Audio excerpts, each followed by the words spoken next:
So let's do a quick sort of just a closing element on just some very simple post-production. Okay, so I'm going to give you some features to play around with if your image isn't, quite speaking to what you want it to speak to. So, and let me just preface this by saying I'm not the master of photo correction in Photoshop, but I do know a couple of tricks. So, first off, one of the things that you want to look at is if you go to image and adjustments, this is where you can do some of your, image-wide overall corrections. So if you need to bump up the brightness or contrast, you do that here. You can change the brightness like that. Generally, though, I think that usually with most images that come out of rendering software packages, you don't really need to go any more than 10 or 20 points up to really see a difference. If you check off preview and check on preview, you can see a small difference really easily. So that's one thing. You can bump up the brightness. Actually, let me go back to the raw image. And then the other thing that you should be aware of is what's called curves, which is actually a little bit more helpful for your vector work than it is for your raster work. But curves will let you play with your darks and lights and adjust them in contrast to one another without just using brightness and stuff like that. So if you pull the curve up toward the top, it creates a brighter image. If you pull it down, it creates a darker image. However, you can actually pull multiple points, and you can brighten the brights and you can darken the darks, and that's where you see that it has that I was talking with you a second ago about the that stupid Instagram sort of filter thing that I don't like that Maxwell sort of does by default. So that's how you can accentuate it and really see how bad it truly is. So you can do the same thing here, and it does have some color correction and stuff like that, and that's where you get the some more Instagram filtering type stuff. But this is all stuff that once you get good at the software, you can kind of control it. You can learn how to keep the line relatively aligned, except for some of your low dark levels or your high dark levels. You can adjust them that way. Stuff like that. They create different effects. So anyway, super important for raster images, or I'm sorry, for vector type images that have been rasterized, and you need to adjust, like if you bring sketches in. I'll show you that some other time, I guess. But anyway, so you can. I mean, all of these things are all like photo editing features. I think one of the ones that I wanted to show you here is shadows and highlights. Shadows and highlights is pretty cool because you can actually just bump up or reduce the shadows alone and nothing else, or you can kind of increase just the highlight, highlighted parts of the image. So this one is actually really dynamic, and it's starting to become one of my more frequently used editing functions. So that's kind of generally it. You can change the exposure too, and just kind of let more light into the lens. It simulates letting more light into the lens. It's not exactly doing that. And don't worry so much about like gamma correction. That's just gonna if you don't know how to control it, don't worry about it. What do I want to do here? All right, so let's talk about some more things you can do. Actually, one of the things I do want to do to this image is I want to go to shadows and highlights, and I want to reduce some of those shadows. And then I'll focus a little bit more on some of those highlights as well. I'm okay with that. Probably just like a 7%. That's good. So basically that Instagram effect I was telling you about, if you reduce the shadows by increasing the shadow highlight, and then you can highlight some of those bright areas, basically that's what happens. You can get rid of some of that effect. So that's what I went for on that. Okay. All right, so the other thing that I wanted to show you is like silhouettes, right? So simple silhouettes, and we're going to do this from start to finish, right? We're going to Google them. All right, so here we go. Let's do a walking person silhouette, which is another word that's really hard to spell. Person, I want to try and find a person that's like walking away, so that's probably good, either to or away. So a lot of these, silhouettes are kind of cool. If you need to find some for free, you can actually find quite a bit. But you know what? I will say this: these kinds of things, if you're looking for something specific, you know that that particular person, if they're like kneeling or I don't know, like jumping and doing like a I don't know, like a long jump or something like that. If you need to find something specific, you know you're gonna have to pay for it probably, or you can take a picture of someone doing it and trace it. But anyway, you can copy this image and let's put it in Photoshop.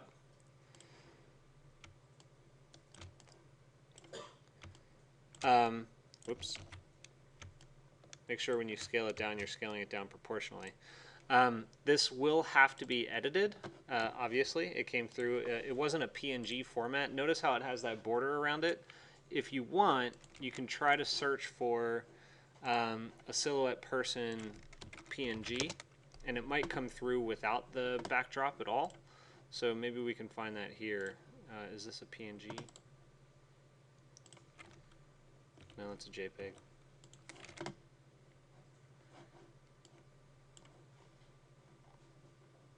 I'm not so sure we'll be able to find a PNG. They're harder to find.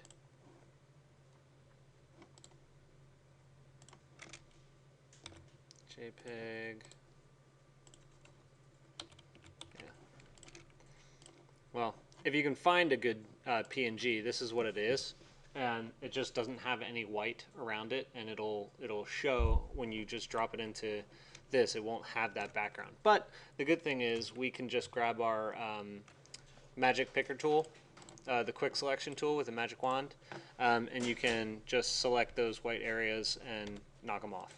Now, this is not an exact science, and sometimes you do get some pixelization, but if you change the tolerance, you can get that. That's kind of a finer skill, but don't worry too much about it. But anyway, here's the key about silhouettes. If you want a silhouette to be believable, the eye level of the people in your image, if they happen to be on the same plane as your camera is standing, their eye level has to be at the horizon. So unfortunately, I rendered this in a position where we don't really have a horizon, but if I need my person to stand about there, then that means his height is going to be about this tall. Actually, I think my camera might be misbalanced. No, that's going straight up. That's going straight up. That's about right, I guess. This is like 4 feet away. Oh, my camera's standing a little taller, so he's going to be taller. Okay, so then that's right. I forgot. My camera's actually up on a level above. So that's unfortunate. Darn, I screwed it up. Anyway, you kind of have to adjust it. So if your camera is a little bit higher, then the people's eye levels will have to adjust with it, and they're going to be a little bit higher than the horizon as well. Basically, what's going to happen is, let's say, and I'm going to eyeball this one and just kind of make it feel right, since I don't know exactly what height my camera is. If I have a person who's standing here, and I need to create another person who's a couple feet further up, right? I can duplicate that layer,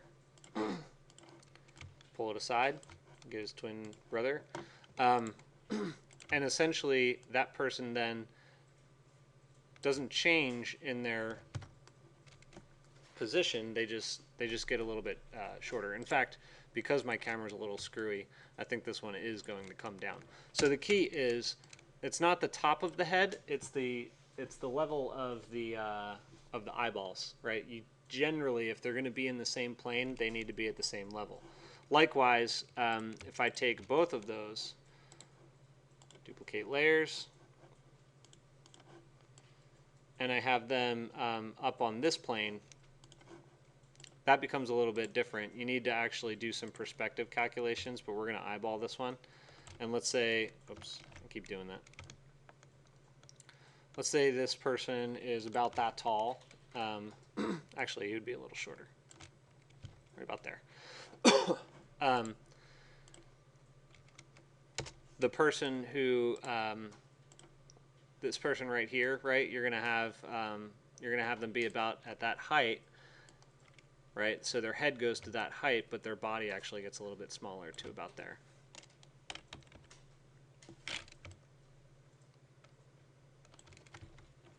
Okay. So view, turn off extras. All right, so that's how you start to build some perspective using silhouettes, but we're not going to work with all of them. In fact, I'm probably just going to keep this one for now, and then I'll put a few other ones in. Let's see if we can grab someone who's a little more dynamic. Maybe someone sitting down.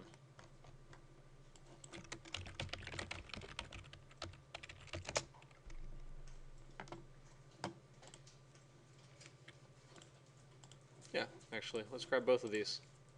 Copy, paste, and then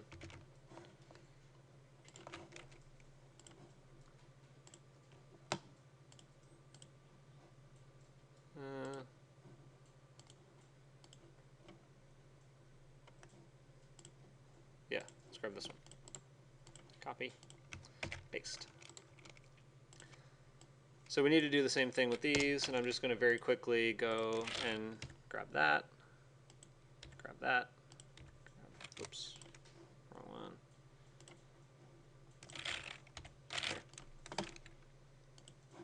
Okay.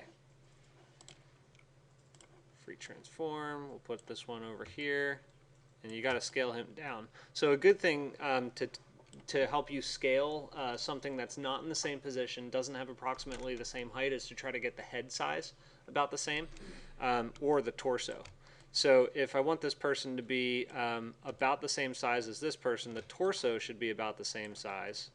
But then I want to reduce it slightly to push him back a few feet in the space, right? So then I move him over here, and that's not quite right. So I'll have to go a little further.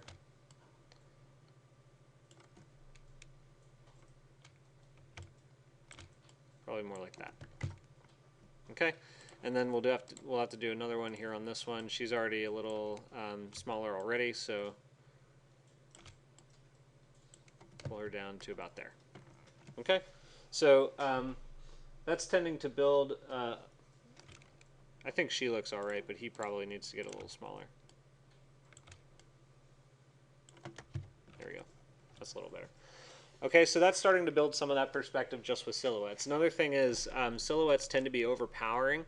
So a good idea with them is to select any silhouette that you want to kind of see through, and you can just change the opacity here to 50%.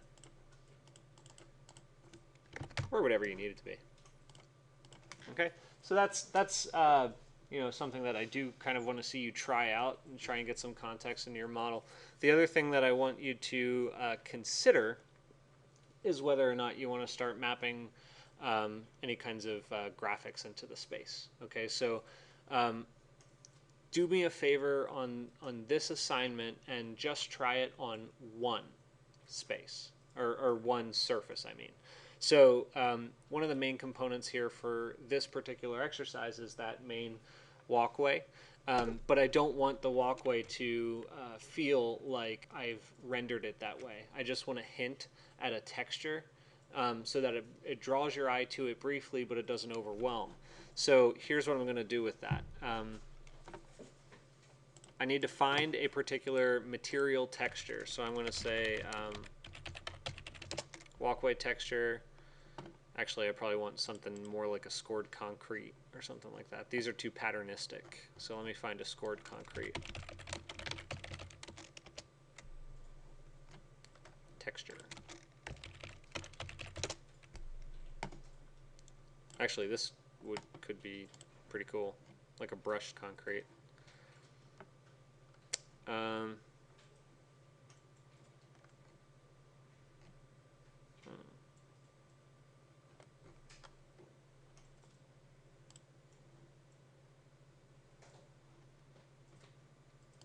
Let's do concrete texture. So also my color palette is an accent of red, so I'm going to try to pick something that has some natural red in it, and then I'll color correct it later. But perhaps let's use something with some character.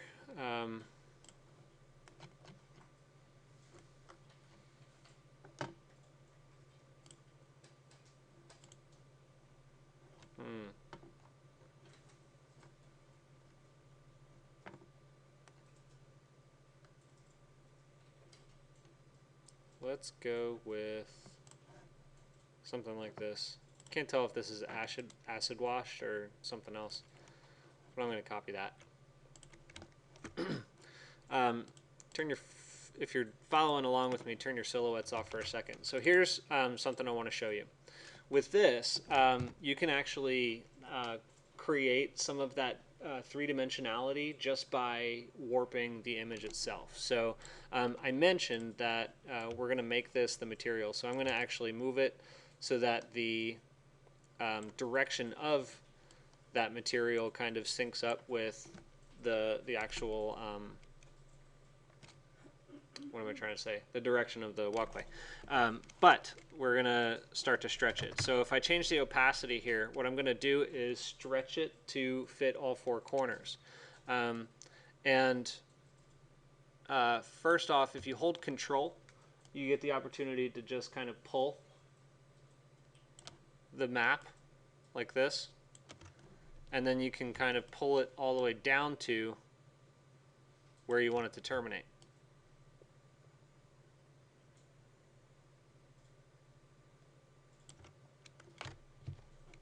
Something like that. Now, this is not really an exhaustive exercise. What I wanted to focus on with this, actually, oops, I did not even mean to do that. Darn. Let me get back to where we were. It does get kind of hard if you need to do a really deep perspective with this sort of exercise. Plus, I think I clipped part of the stair on this, so I'll have to edit that a little bit later. Let's go there.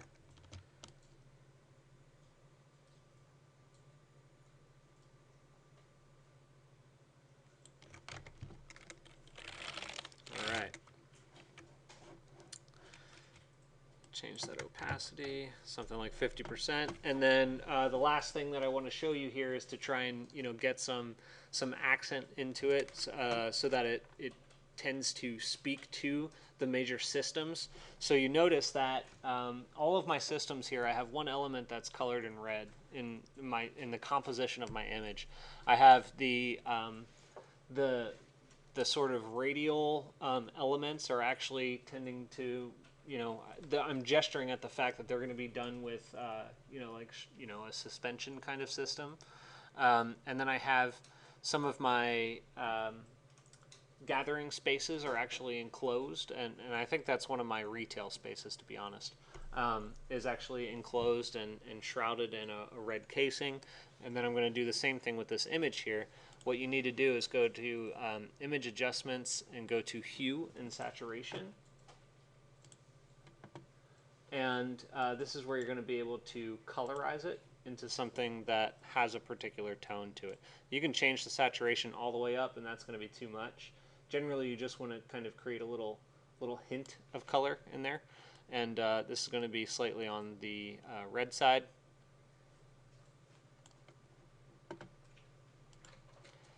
And at the same time, I'm going to continue to bring that opacity down because that's really, really overwhelming at 50%. So, yeah.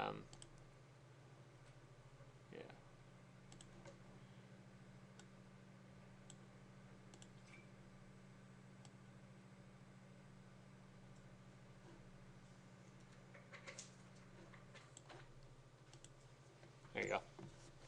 So that gives you an opportunity to consider materiality without rendering it as a full resolution component, if that makes any sense. What I want you to think of materials as in this exercise is nothing more than a gesture at texturing the surface.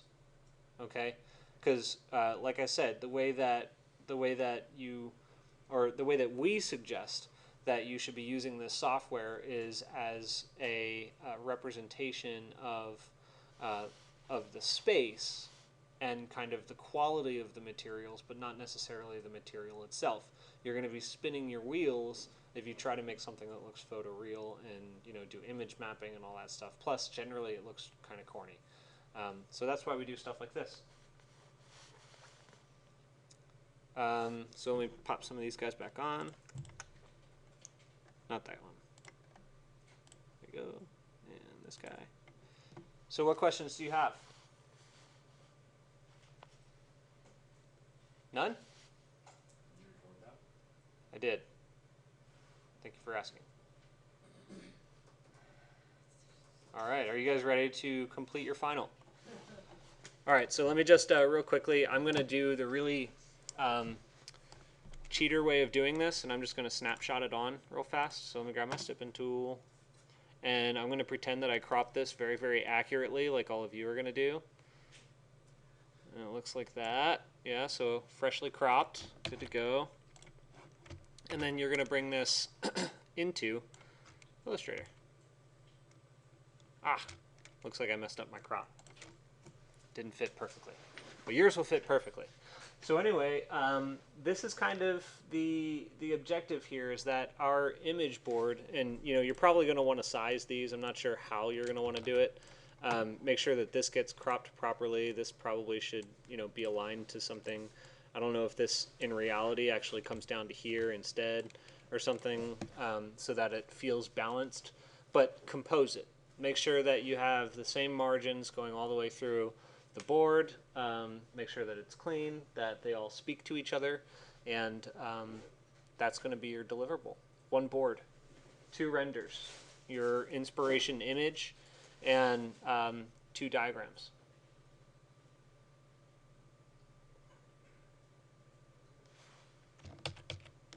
Questions? None? Yes.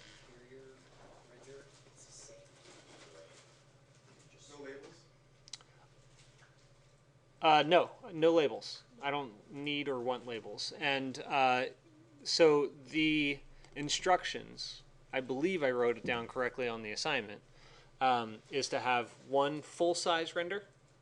Actually, maybe I didn't write this. I don't think I wrote the deliverables on the assignment. Anyway, one full-size render, and you're going to do one studio scale.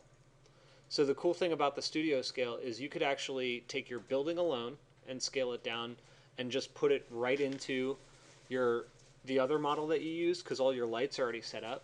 You can just copy and paste it directly into that file. Or a cool thing to try is to take the entire city and scale it down.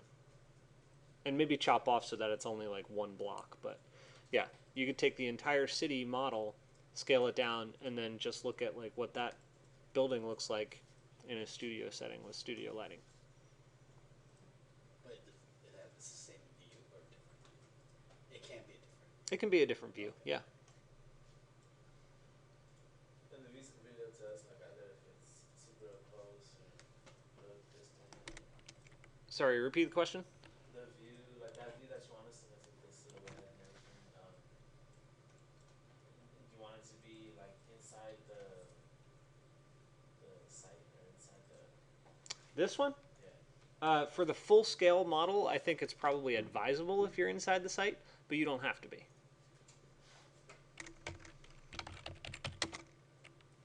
Let me just put a note here. Insert studio scale render here.